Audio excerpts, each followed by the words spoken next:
Ito na at ang isa sa pinakamagulong laban ngayong araw dito nga sa NBA. Paano ba naman kasi etong si Rudy Gobert at itong si Andrew Nembhard parehong na-eject dito nga sa naging laban ng Minnesota Timberwolves kontra nga dito sa Indiana Pacers. Ano nga bang ginawa dyan ni Rudy Gobert kung bakit na lang nagalit na ganito si Andrew Nembhard? At hindi lang yan, eto sobrang na-upset naman dyan ng Minnesota Timberwolves matapos nga dito ang game-winning shot ni Obi Toppin. Ano-ano nga ba mga boss ang nangyari sa game na yan? Tara't pag-usapan natin yan.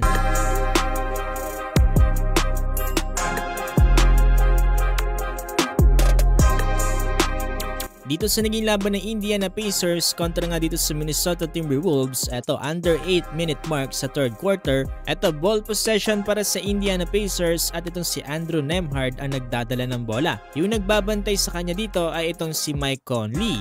Yung nagdrive etong si Andrew Nembhard ay tila nga ba parang tinamaan sa baba etong si Mike Conley. Dahilan naman para gumante etong si Rudy Gobert para kay Mike Conley, kaya parang binalya na matindi ni Rudy Gobert etong si Andrew Nembhard.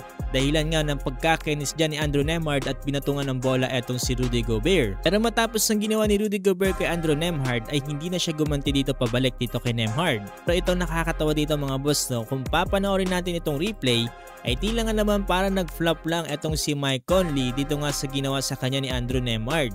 Dahil mukhang malayo nga mga boss, no, yung siko dito ni Andrew Nembhard dito nga kay Mike Conley. At kung sa peripheral vision kasi ni Rudy Gobert ay mukhang hindi nga yan ganyan ang kinalabasan. Pero mukhang it's too late na dahil tinawagan ng flagrant foul type 2 etong si Rudy Gobert at ikalawang technical foul naman para kay Andrew Nembhard dahilan ng pagkaka-eject niya sa game. Umabot din pala sa overtime ang laban na to, no, matapos nga maipasok dito ni TJ McConnell ang kanyang tough 2-pointer. Dahilan para maitabla ang score dito nga sa 117. Ito, during overtime with last 17 seconds remaining dito nga sa oras, lamang ng isang puntos sa Wolves, 130-129.